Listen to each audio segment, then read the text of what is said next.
May tanggap tayong Welding inverter brand Shinizu model Eco 210. Ayan.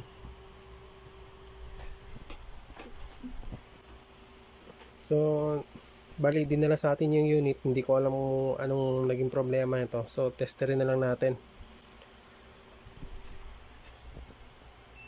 Diode mode tayo. So okay yung diode. May reverse. Ba't may reverse?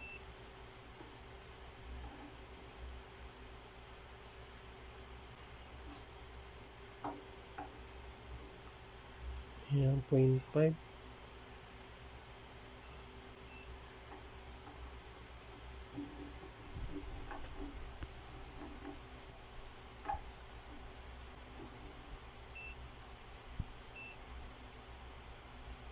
Dapat wala yan eh. May reverse.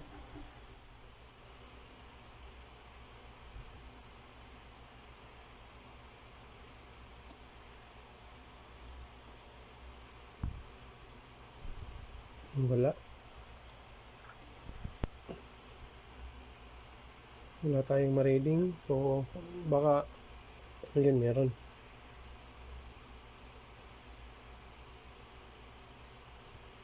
Wala nga, wala siguro yan.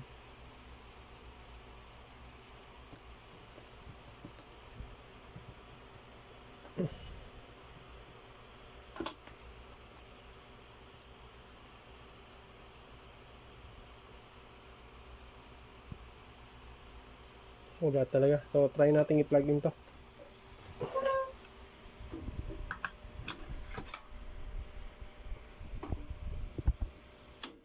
Off muna natin. On natin yung extension, umilaw na. Tapos tingnan natin kung meron ba tayong display. Okay, no power. Tapos supply voltage natin.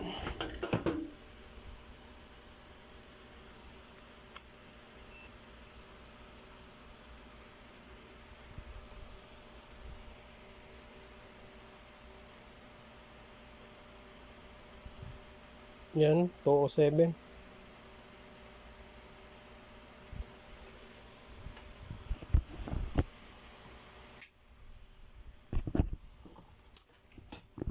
Pagka ganito, wala tayong supply, dalawa lang ang tinitingnan nating anggulo.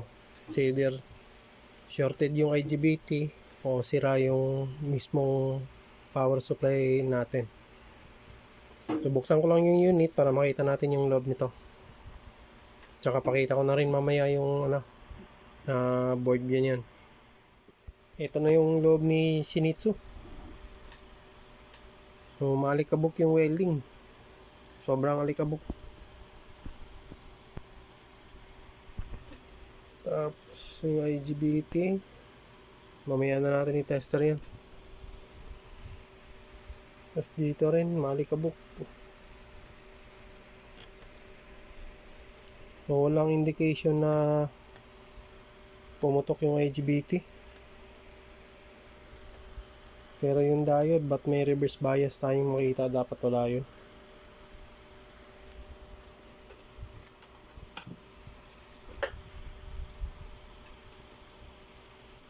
Gawa siguro dito.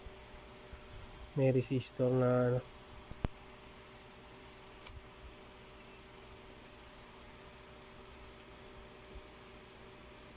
reverse tayo.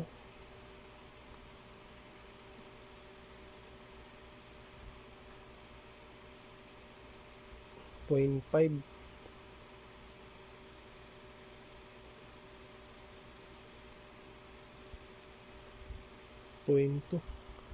May reverse bias talaga. Dito siguro yun. Bali, lilinisin ko muna yung welding saka natin ibalik dito. So nagpalit na tayo ng prad, dumating yung natin, test prad natin na 20 amps. Makikita niyo yan, 20. Gusto ko kasing gumamit talaga ng original kaso hindi naman to replacement lang naman to. Kaya inano ko yung mga test prad natin na original na Sanwa. So test tayo dito, unahin natin dito banda kasi sa IGBT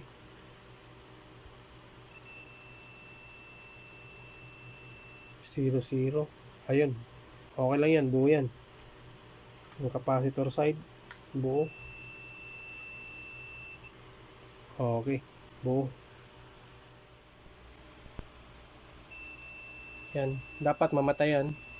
Yan, so buo yan. Yan, buo din.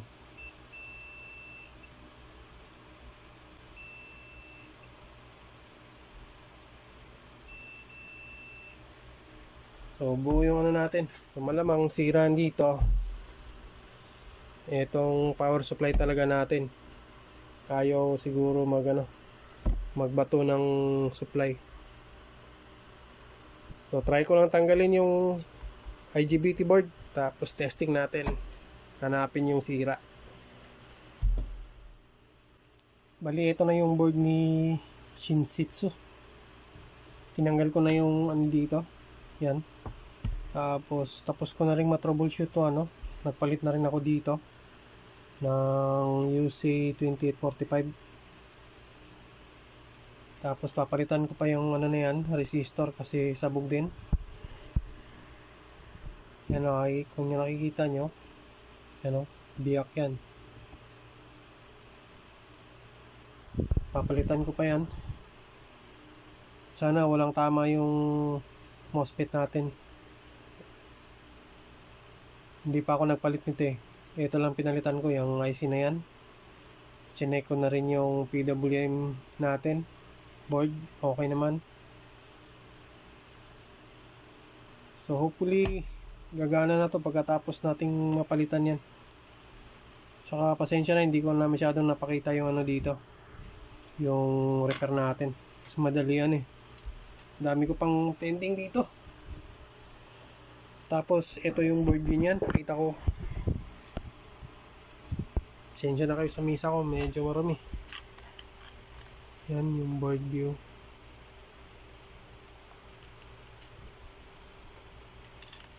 Ito yung board view ni Shinsetsu.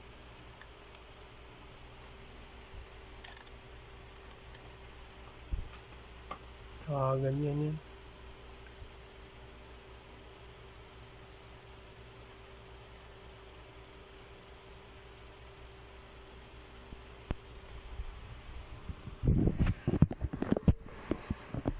Pero minsan may mga kahirapan talaga yung yung mga repair natin minsan.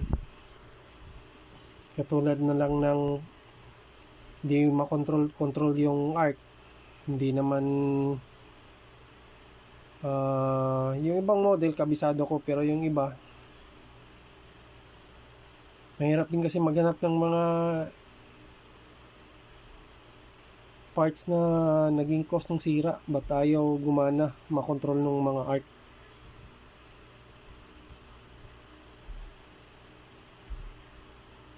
So kakabit ko lang yung ito, tapos testing ko na dun sa unit kasi masyado akong gipit sa oras ngayon.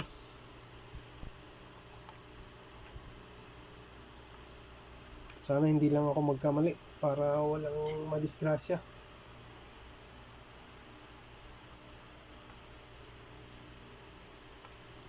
Di ko naman pwedeng bilisin yung trabaho ko kasi ayaw ko yung minamadali yung trabaho natin.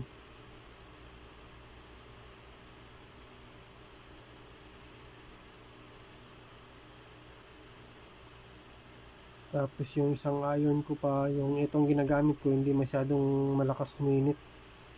Hindi katulad ng isang station natin na napakadaling uminit at saka sobrang lakas uminit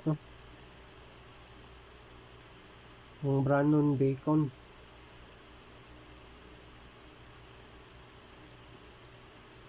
Babalak pa akong bumili ng hako, kaso sobrang mahal ng hako. Yan, ulit na natin, tapos tanggalin natin yung resistor na yan.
Nakagat pa.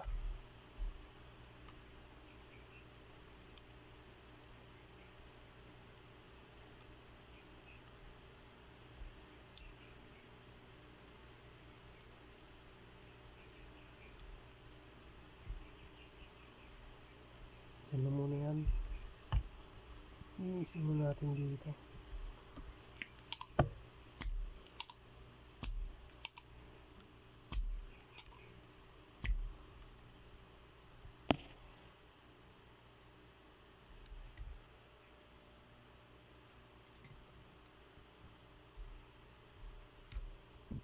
So, value niyan, nakakatay na. Value niyan is 1.2. Palit natin 1 ohm. Meron tayo dito 1 ohm. Yan. Yan yung papalit natin. Mas malaki, mas maganda. Para hindi masyadong lalaban sa init pagka ano. Huwag lang yung sobrang laki kasi hindi na mapuputol yan.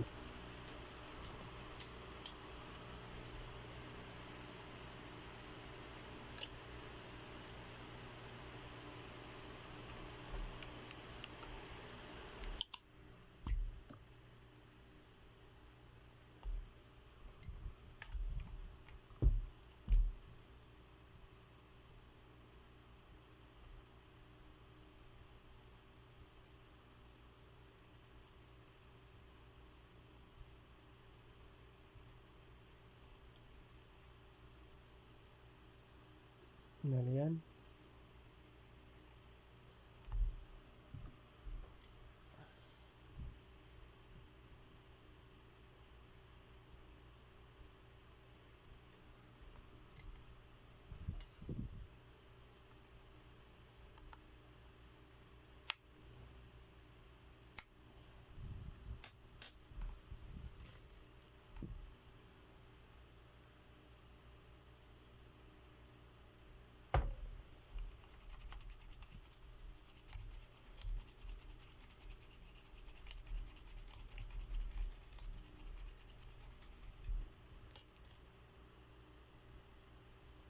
Ayan.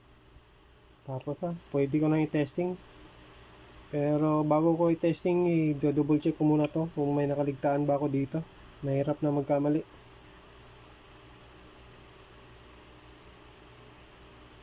So post ko lang yung video, ano. Doon ko na lang ibabalik, i-resume sa ano, nakakabit na yung board sa chassis. Para pwede tayong mag-testing. Kasi di tayo pwedeng mag-testing dito. Gawa nga ng nakahang yung ano natin, walang pagdidikitan yung mga IGBT natin. So wag nyo gagawin na mag-on kayo ng ganito lang, masisira yung IGBT.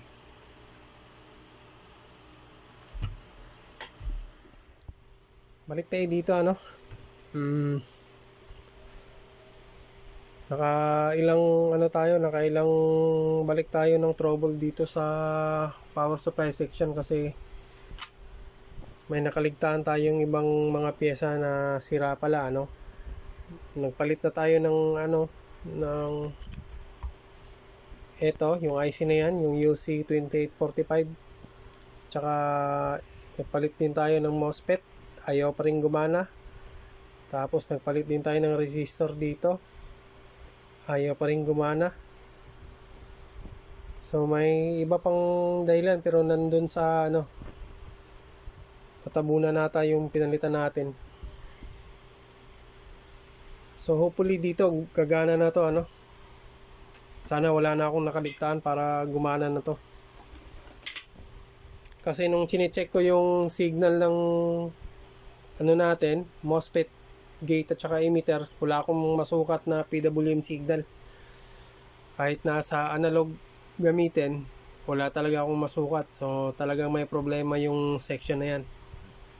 Pero ngayon, hindi ko naman na-check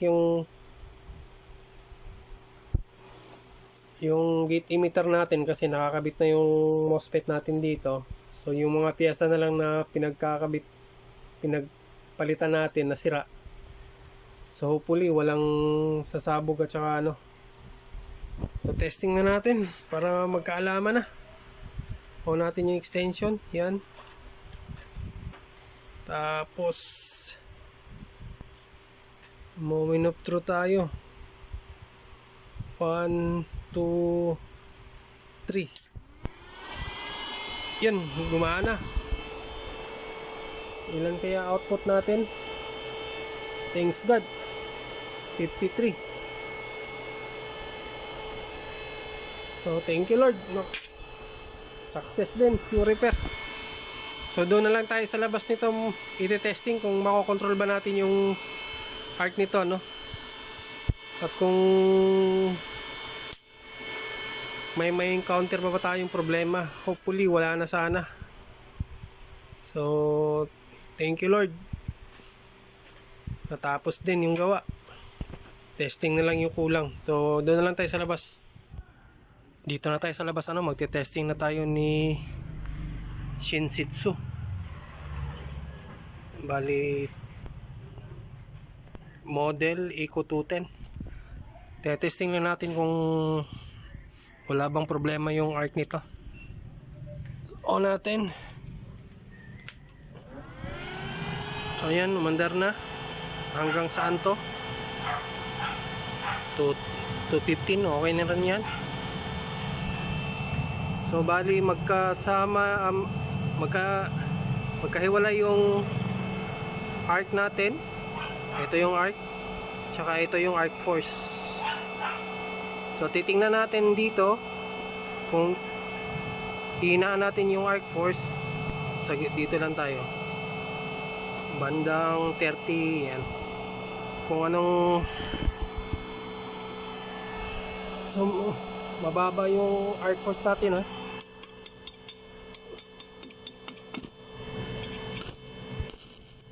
So bali ito yung welding pag nakapit yung spark, yung arc force. Tapos ito yung welding pag nakasagad yung arc force.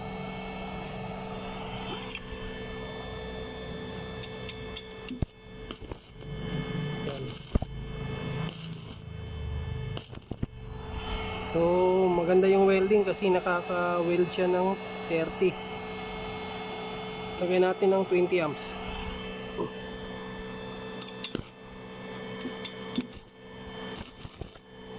Nakaka-welding pa rin. Pero doon na tayo sa yan 70, tapos arc force natin ganyan lang. Welding natin.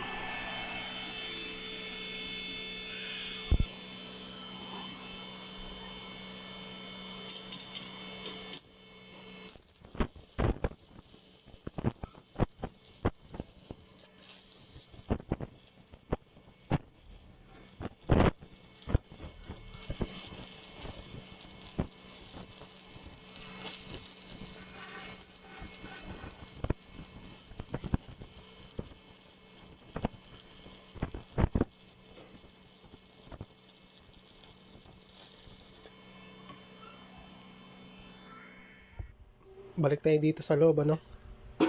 Binuna natin si Shinsetsu. Nakita nyo naman yung welding sa labas kanina. Okay naman. Nakakapag-welding to ng 20 amperes. Tsaka yung arc force niya, maganda rin.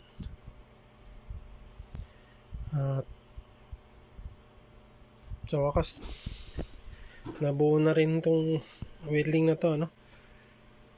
At sa lahat po ng tumatangkilik at nanonood ng video ni Tagong Pix, maraming salamat po, ano, sa pagtangkilik ng mumunting channel natin. So di ko na siguro pabain yung video. Hanggang sa susunod siguro, ano, magkita ulit tayo sa susunod na video natin. So hanggang sa muli, maraming salamat.